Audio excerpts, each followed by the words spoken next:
What if the thing you built your life on was never strong enough to hold you? Isaiah 28 begins with a warning to people who had become comfortable in their pride. They thought they were secure. They thought they knew better. They thought nothing could shake what they had built. But God was about to expose something.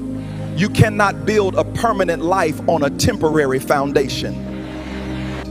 Isaiah describes people who were intoxicated by their own confidence. They had become so comfortable with themselves, they could no longer recognize their own spiritual condition. And that is dangerous, because pride doesn't always announce itself. It sounds like, I already know, I do not need anyone, I have got this.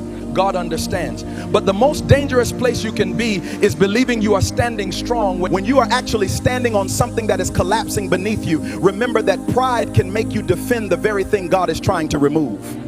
Isaiah 28 exposes people who had made what Scripture describes as a covenant with death. They believed they had made themselves secure. They trusted their own plans, their own wisdom, and their own protection.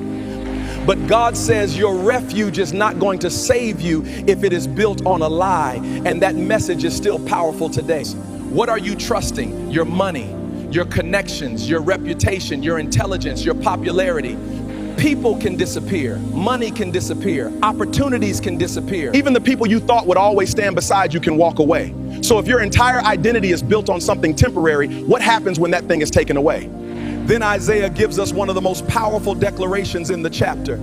God says, behold, I lay in Zion for a foundation, a stone, a tried stone, a precious cornerstone, a sure foundation. Not something that shifts when the storm comes. Not something that changes when people change. Not something that disappears when life becomes difficult. God says, build on me. Because storms don't reveal how beautiful your house is. Storms reveal what your house is standing on. You can look successful before the storm. You can look strong before the storm. You can look like you have everything together.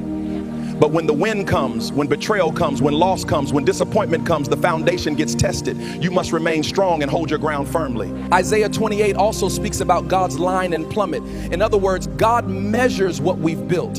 He examines the foundation. He checks whether what we are building is straight.